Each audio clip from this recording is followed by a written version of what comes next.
எல்லோருக்கும் வணக்கம். என் பேர் கருணாநிதி. நான் எங்கே இருக்கேன் அப்படின்னு பார்த்தீங்கன்னா மதுரை மாவட்டத்தில் வந்திருக்கேன். மதுரை மாவட்டத்தில் எங்கே இருக்குது அப்படின்னா மதுரை மாவட்டத்துக்கு கீழே இருக்கிற பேரூர் வட்டத்துக்கும் கீழே இருக்கிற மேலத்திரு மாணிக்கம் அப்படிங்கிற ஒரு அழகிய கிராமத்தில் வந்திருக்கீங்க. இங்கே என்ன சிறப்பு அப்படின்னா மிக சிறப்பு வாய்ந்த, அதாவது கிட்டத்தட்ட 1200 வருடத்திற்கு முந்தைய ஒரு சிவபெருமானுடைய தலம், பாண்டிய மன்னன் கட்டிய ஒரு மிகப்பெரிய ஒரு கோயில் இருக்குது.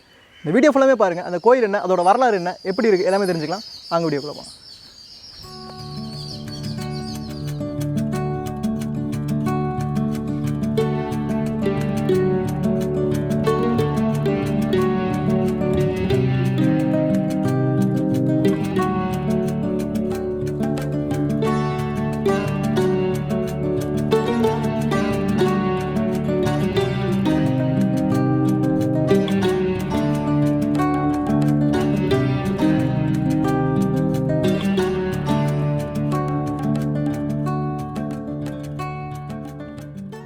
இந்த கோவிலுடைய பேர் என்ன அப்படின்னா மீனாட்சி சுந்தரேஸ்வரர் திருக்கோயில் அப்படின்னு சொல்லுவாங்க. இது எந்த இடத்துல இருக்குன்னு நான் சொன்னேன், மேலத்திரு மாணிக்கம் அப்படிங்கிறது. மதுரையிலிருந்து சரியாக 55 கிலோமீட்டர் தொலைவில் இந்த திருக்கோயில் வந்து அமைச்சிருங்க. இந்த கோவிலில் 3 இருக்குது. அதாவது மீனாட்சி அம்மன் வந்து இருக்கிறாங்க, சிவபெருமான் இருக்கிறார், அதுபோக முருகப்பெருமானுக்கு தனித்தனி மிகப்பெரிய சன்னதிகள் இருக்குது. ஒவ்வொருத்தரால் ஒவ்வொரு காலகட்டங்களில் பண்ணப்பட்டிருக்கு. வரிசையாக வந்து நம்ம பார்க்கலாம். உள்ளே வந்தோம் அப்படின்னா விநாயகர் இருக்கிறார். உத்திர விநாயகர் மிக அற்புதமான சிலை வேலைப்பாடுங்க, நல்லாவே பண்ணியிருக்கிறாங்க. மேலே கஜலட்சுமி இருக்காங்க, நல்லாவே பண்ணியிருக்காங்க. இந்த தூண்களுடைய அமைப்புகள் கூட ரொம்பவே அற்புதமாக இருக்குது. தூணில் நிறைய சிற்பங்கள் இருக்குங்க. நான் போக போக வரிசையாக சொல்கிறேன். ஒவ்வொரு சிற்பத்தையும் நான் வந்து ஈஸியாக விளக்குறேன். நிறைய சிற்பங்கள். உத்திர விநாயகர் பார்த்துட்டோம் அப்படின்னா உள்ளுக்குள்ளே அம்மனை பார்க்க போகலாம், மீனாட்சி அம்மனை.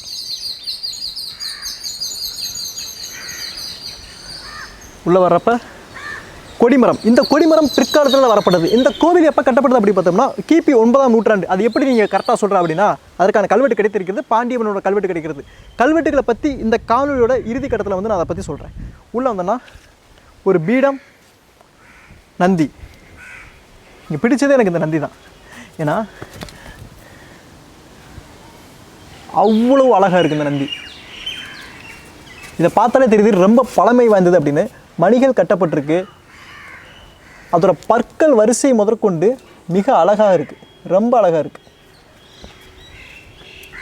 பாருங்கள், பற்கள் முதற்கொண்டு மிக பழமையான நந்தி. நந்திக்கு மேலே ஒரு மண்டபம் கூட இருக்குது. அப்படியே உள்ளே வந்தோம் அப்படின்னா மீனாட்சி அம்மனோட சன்னதி வந்து நம்மளை வரவேற்கும். நல்ல பிரம்மாண்டமாக இருக்குது. மேலே வந்தோடனே ஒரு வாசம் இருக்குது. என்னென்னா திருமாணிக்கம் கண்ட மகேஸ்வரர் அப்படின்னு போட்டிருக்காங்க. கஜலட்சுமி கீழே இருக்கிறாங்க. மேலே நிறைய சிற்பங்கள் இருக்குது, நிறைய தூண்களும் வந்து இருக்குது. சரிங்களா? இங்கே பார்த்தீங்கன்னா உங்களுக்கே தெரியும். 1 2 3 4 5 3 5 இருக்குது. சரிங்களா? மிகப்பெரிய இதில் ஒரு சோகம் என்ன அப்படின்னா கடந்த 10 வருடத்திற்குள்ளாக இந்த கோயில் வந்து மாற்றி அமைக்கப்பட்டிருக்கிறது. அதாவது கும்பாபிஷேகம் பண்ணியிருக்காங்க, நிறையா பண்ணியிருக்கிறாங்க. சரிங்களா? அப்போ பண்ணப்போ நிறைய தூண்களை வந்து இது பண்ணிட்டாங்க, மாற்றி வச்சுட்டாங்க. ஆகம விதிப்படி ஒரு தூண்களின் வரிசை எப்படி இருக்கணும் அப்படின்னா ரெட்டப்படையில் இருக்கணும். ஆனால் இங்கே ஒத்தப்படையில் இருக்குது. ஏன்னா அவங்க பேலன்ஸ் பண்ணுறதுக்காண்டி கிடைத்த இடத்துல வந்து தூண்களை வச்சுட்டாங்க. நிறைய கல்வெட்டுகளை மாற்றி வேறு இடத்துல வச்சுட்டாங்க. நம்ம கல்வெட்டுகளை பற்றி இந்த காணொலி கடைசியில் வந்து நம்ம பார்க்கலாம்.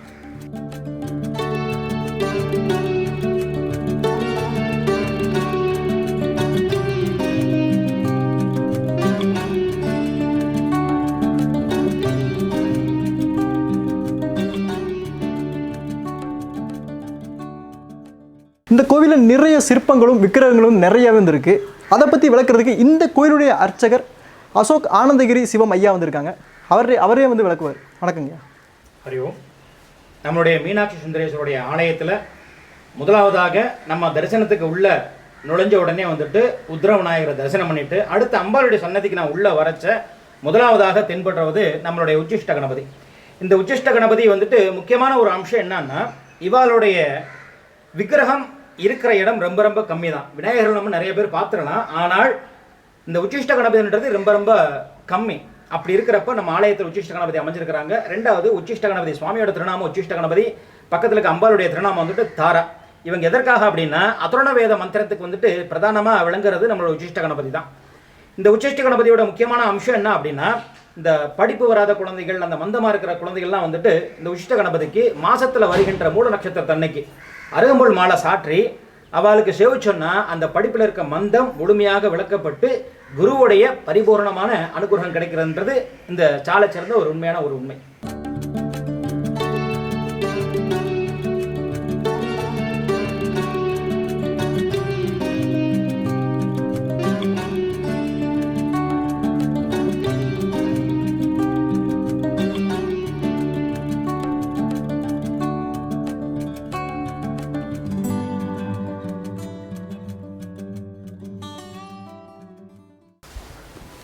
உள்ளே வந்தோம் அப்படின்னா வெளியே விட உள்ள நிறைய அமைதியாகவும் நல்லா குளுமையாகவுமே இருக்குது. பார்க்க நல்லாவே இருக்குது. அப்படின்னா மீனாட்சி அம்மன், இது மீனாட்சி அம்மனோட சன்னதி. உள்ளே வந்தால் மீனாட்சி அம்மன் வந்துருக்கிறாங்க. 2 துவார பாலகர்கள், நந்தி இருக்கிறாங்க, பக்கத்தில் விநாயகர் இருக்கிறார். நிறைய தூண்கள், அழகிய தூண்கள். முக்குருணி விநாயகர் இருக்கிறார். நிறைய சிற்பங்கள் வந்து இந்த கோயிலில் வந்துருக்குங்க. இதோட வடிவமைப்புகளை கூட உங்களால் வந்து பார்க்க முடியும். தூண் ஒன்றும் இல்லை, ஒரு வெறும் சும்மா டிசைன் தான். சரிங்களா, ஒவ்வொரு டிசைன் வந்துருக்கு. இந்த கோவிலில் நிறைய பேர் வந்து மாற்றி அமைச்சிருக்கிறாங்க. அதாவது ஒவ்வொரு காலகட்டத்திலையும் ஒவ்வொரு மன்னர்கள் வந்து இருந்திருக்கிறாங்க. நான் சொன்னது பாண்டியர்கள் காலத்தில் கட்டப்பட்ட கோயில். ஆனால் பாண்டியர்கள் மட்டும் இங்கே இல்லை. சரிங்களா, பாண்டியர்கள் இருந்திருக்கிறாங்க, சோழர்கள் இருந்திருக்கிறாங்க, நாயக்கர்கள் இருந்திருக்கிறாங்க. நிறைய அவங்க ஒவ்வொரு காலகட்டத்திலையும் ஒவ்வொரு இருந்திருக்கு. அதற்கான ஆதாரமும் இருக்குது. இங்கே பாருங்கள், இங்கே இந்த தூணில் செதுக்கப்பட்ட ஒரு சிற்பம். ஒரு வீரன் குதிரை மேலே போரிடுற மாதிரி இருக்குது. சரிங்களா, அப்படியே கொஞ்சம் பக்கத்தில் வந்தோம் அப்படின்னா யானை மேலே உட்காந்து அப்படியே போர் செய்கிற மாதிரி இருக்குது. இந்த தூண்களுடைய அமைப்பு அவ்வளோ நல்லா இருக்குது. பள்ளியறை, கஜலட்சுமி,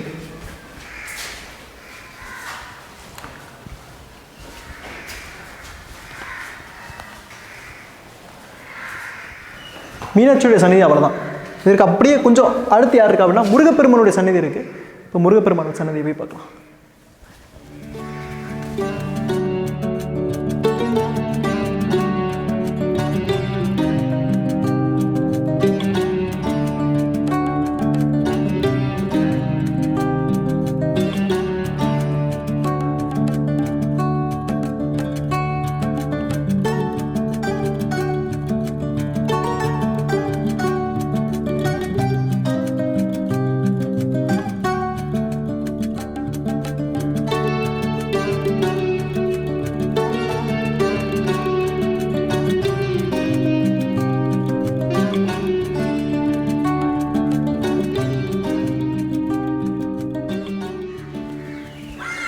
இது முருகப்பெருமானுடைய சன்னதி. நான் சொன்னேன் இந்த கோவில் பாண்டியர் மன்னன் கட்டியிருக்கிறார் அப்படின்னு. ஒவ்வொரு காலகட்டத்தில் வந்து கட்டப்பட்டிருக்கு. இந்த முருகப்பெருமானுடைய சன்னதி நாயக்கர்கள் காலத்தில் வந்து பண்ணப்பட்டிருக்கு. அதற்கான ஆதாரமும் இங்கே வந்து இருக்குங்க. உள்ளே வந்தோம் அப்படின்னா நிறைய தூண்கள், நிறைய சிற்பங்கள் வந்து இருக்குது. உள்ளே வரவே பாருங்கள், மயில் இருக்குது, யாழ் இருக்குது, கஜமுக யாழி, நாயக்கர்கள் அவர்களோட சிற்பங்கள் இருக்குது. எல்லா கோவில்லையுமே நாயக்கர்கள் அவர்கள் ஒரு கோயில் கட்டுறாங்க அப்படின்னா அங்கே நாயக்கர்களுடைய ஒரு சிற்பம் வந்து அவரோட சிலையை வந்து வச்சுருப்பாங்க, மன்னர்களுடைய சிலையை வந்து வச்சுருப்பாங்க. நம்ம அழகர் மலையில் கூட நம்ம வந்து பார்த்துருக்கோம், அங்கே கூட நாயக்கரோட சிற்பம் வந்து இருக்கும். நிறைய தூண்கள். முருகப்பெருமானோட சன்னதி, இங்கே முருகப்பெருமான் வள்ளி தெய்வனையோட இருக்கிறார். நிறைய நீங்கள் வந்தீங்கன்னு வச்சுக்கோங்களேன், முருகப்பெருமானை தரிசிக்கிறதுக்காக நீங்கள் வந்தீங்கன்னா கூட நிறைய சிற்பங்களை பார்க்க முடியும். நுணுக்கங்களை வந்து நிறையாவே பார்க்க முடியும். நிறைய நுணுக்கங்கள் பாருங்கள். ஒரு பசு சிவபெருமான் மேலே பால் சொரிகிற மாதிரி, ஒரு மங்கை, அம்மன், விநாயகர் அப்படின்னு ஒவ்வொன்றுமே அவ்வளோ அற்புதமான சிற்பங்கள்.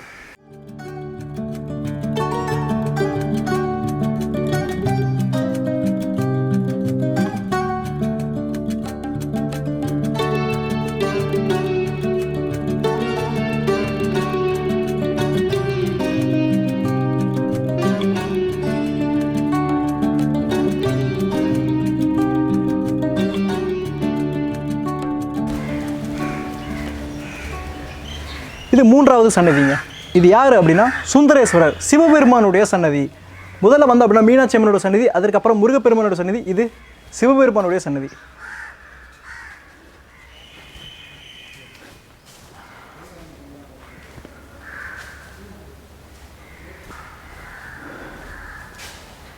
நல்லா பிரம்மாண்டமாக இருக்குது இந்த அமைப்பு. ஒவ்வொரு தூண்களுமே நல்லா பிரம்மாண்டமாக இருக்குன்னு சொல்லலாம். சரி, முதல் சுற்றி வந்துட்டு அதுக்கப்புறம் சிவபெருமானை பற்றி பார்க்கலாம்.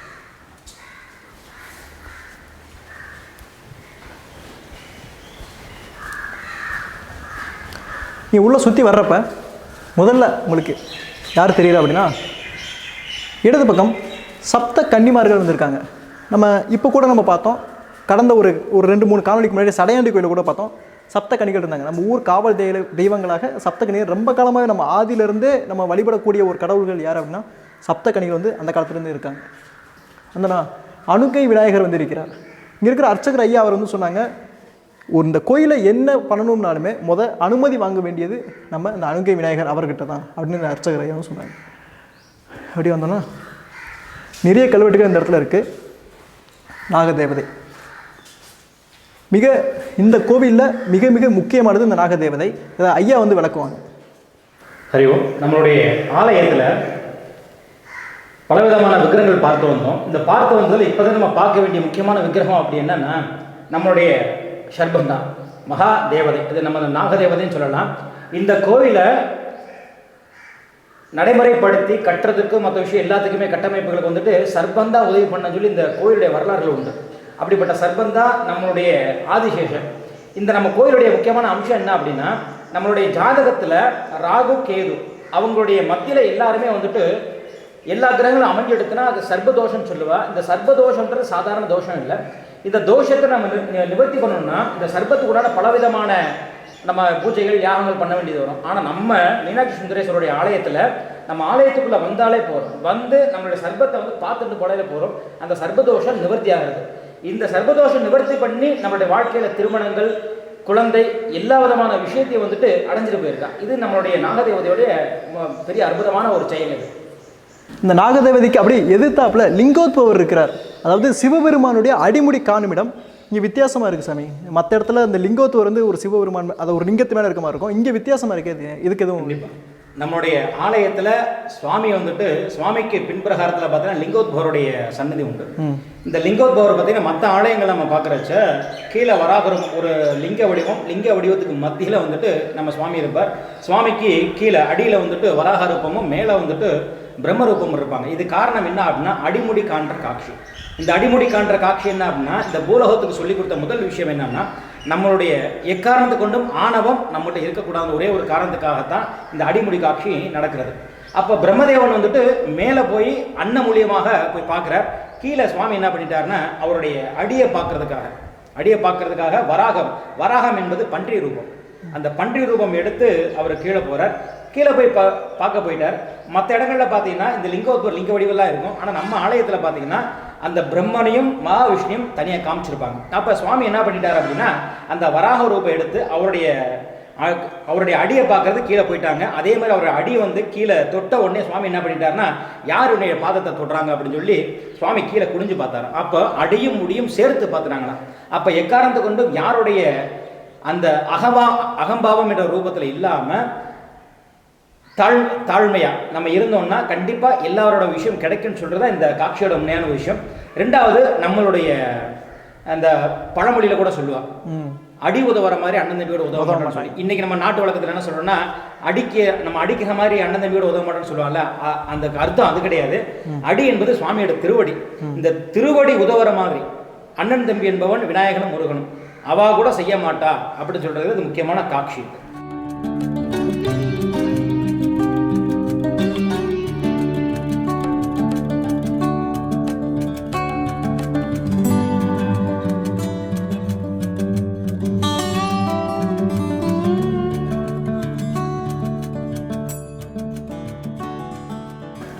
நடராஜர் அவருடைய சன்னதி இருக்குது. நடராஜர் இருக்கிறார், சிவகாமி அம்மன் இருக்கிறார், மாணிக்க வாசகர், இன்னும் 2 தெய்வங்கள் வந்து அப்படின்னா அனுமருடைய சிற்பங்கள்.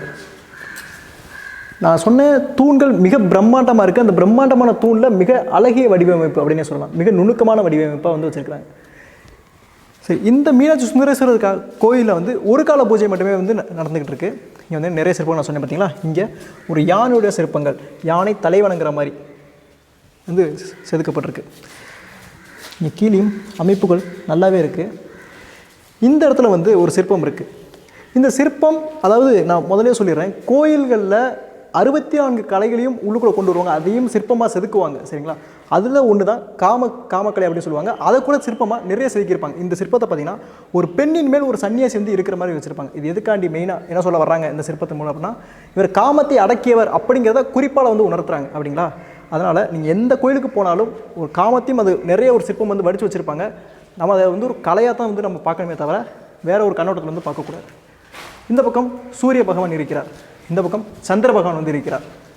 இதில் சிறப்பு என்ன அப்படின்னா, சூரிய பகவான் மனைவிகளோடு இருக்கிறார். உஷா, பிரத்யூஷா அவங்க மனைவிகளோடு வந்து இருக்கிறார்.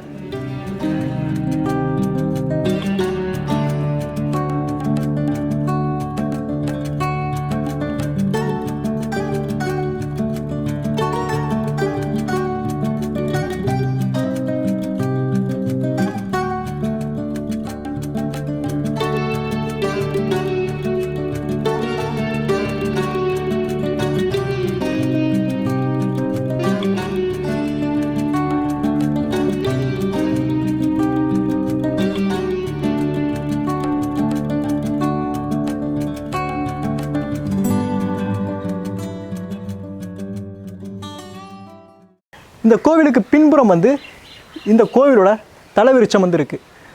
இந்த மரத்துக்கு பேர் என்னென்னா மஞ்சனித்தி அப்படின்னு சொல்லுவாங்க. அப்படியே கொஞ்சம் வந்தோம்னா இந்த பக்கம் சுவற்றுகள் ஃபுல்லாமே கல்வெட்டுங்க, முழுக்க முழுக்க கல்வெட்டு தான். நான் சொன்னேன் இந்த கோயிலில் நிறைய கல்வெட்டுகள் இருக்குது அப்படின்னு. அதாவது மறுசீரமைக்கும் போது கும்பாபிஷேகம் பண்ணும்போது நிறைய கல்வெட்டுகளை மாற்றிட்டாங்க அப்படின்னு கூட சொன்னேன், இடமாற்றி வச்சுட்டாங்க அப்படின்னு கூட சொன்னேன். ஆனால் இந்திய தொழில்துறை வந்து இதை படி எடுத்துகிட்டு போயிட்டாங்க. அந்த கல்வெட்டுகள் என்னென்ன அப்படின்னு அவங்க வந்து சொல்லியிருக்காங்க. நான் தொழில்துறை என்ன சொன்னாங்களோ அவங்க எடுத்த கல்வெட்டுகளையே நான் வந்து எடுத்து வச்சுருக்கிறேன். கிட்டத்தட்ட 42 கல்வெட்டுகள் இந்த கோயிலில் கண்டறியப்பட்டிருக்குங்க. அதில் தான் தெளிவாகவே தெரிய வருது, பாண்டியர்கள் காலத்தில் இருந்து சோழர்கள் இருந்திருக்காங்க, நாச்சியார்கள் இருந்து நிறைய பேர் இந்த கோயிலுக்கு அதாவது தானம் வழங்கியிருக்கிறாங்க, இந்த கோயிலை மறுசீரமைச்சிருக்காங்க. எல்லாமே கல்வெட்டில் மிக தெளிவாக குறிப்பிட்றாங்க. இந்த கோவிலில் 42 கல்வெட்டு இருக்குன்னு சொன்னேன். அந்த 42 கல்வெட்டுலேயும் இந்த கோயிலுடைய பேர் என்ன அப்படின்னு சொல்கிறாங்கன்னா, திருமணிக்கையுமுடைய நாயனார் திருக்கோயில் அப்படின்னு சொல்கிறாங்க. சரி, இந்த 42 கல்வெட்டையும் வந்து ஃபுல்லாகவே சொல்ல முடியாது, அதனால் 1-2 மட்டும் நான் இப்போ உங்களுக்கு விளக்குறேன். அந்த 42 கல்வெட்டில் 8வது கல்வெட்டு வீரபாண்டியனுடைய கல்வெட்டு. சோழன் தலை கொண்ட வீரபாண்டியன் அவருடைய கல்வெட்டு கிபி 949 அந்த வருஷத்தை வந்து சேர்ந்ததுங்க. அந்த கல்வெட்டு என்ன சொல்லுது அப்படின்னா, முட்டநாட்டு திருமணிக்கையத்து திருமூலதானத்து பெருமான் அடிகளுக்கு சிவன் கோயிலுக்கு அருங்குளத்தை சேர்ந்த சரிங்களா அருங்குளத்தை சேர்ந்த பொதுமக்களாகிய அத்தாணி எட்டி என்பவர் விளக்கு எரிக்கிறதுக்காண்டி கிட்டத்தட்ட 40 வெள்ளாடும் 10 செம்மறியாடு வந்து கொடுத்துருக்கிறார். உலக்கு நெய் சரிங்களா, உலக்கு நெய் விளக்கு எரிக்கிறதுக்காண்டி கிட்டத்தட்ட 40 வெள்ளாடும் 10 செம்மறியாடும் கொடுத்துருக்கிறார். அது மட்டும் நிறைய கல்வெட்டுகள் இருக்குது. நிலதானம் வழங்கியது. இன்னொரு குறிப்பாக ஒரு கல்வெட்டு சொன்னால் 29வது கல்வெட்டு 1ஆம் ராசேந்திரன் காலத்தை சேர்ந்தது. அது அவரோட மெய்கீர்த்தின்னு சொல்லுது. மெய்கீர்த்தி அப்படின்னா அவர் போரில் ஜெயிச்சதை அவர் இங்கேயே வந்து இருந்திருக்கார், அந்த கோயிலுக்கு மறுபடியும் செஞ்சிருக்காரு. சரிங்களா, அந்த இதை குறிப்பால் உணர்த்துறது வந்து 29வது கல்வெட்டு. சரிங்களா, 42 கல்வெட்டுகள் அற்புதமாக இருக்குது. தொழில்துறை வந்து படி எடுத்துகிட்டு போயிட்டாங்க. இன்னும் வந்தீங்கன்னாலும் உங்களை பார்க்க முடியும். இப்போ இருக்கிற கோயில் இவ்வளோ கிடையாது. இப்போ இருந்து கிட்டத்தட்ட கீழே இருந்து எப்படியும் ஒரு 4-5 அடி இப்போ வந்து கீழே உள்ளுக்குள்ளே பூமிக்குள்ளே வந்து போயிருச்சு அப்படின்னு சொல்லலாம். உங்களுக்கு காட்டுறீங்க வாங்க.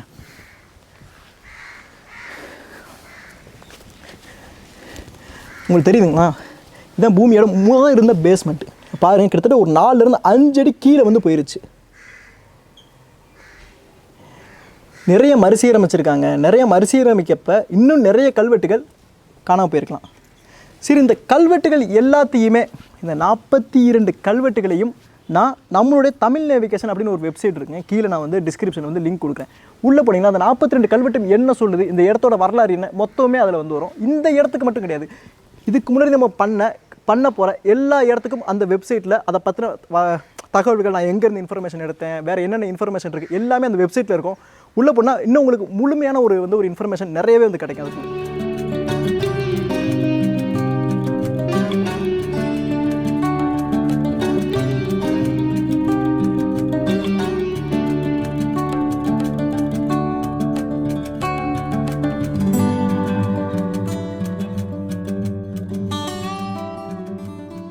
இது ஒரு அற்புதமான அழகிய வேலைப்பாடு கொண்ட ஒரு ஆன்மீக தலம் அப்படின்னே சொல்லலாம்.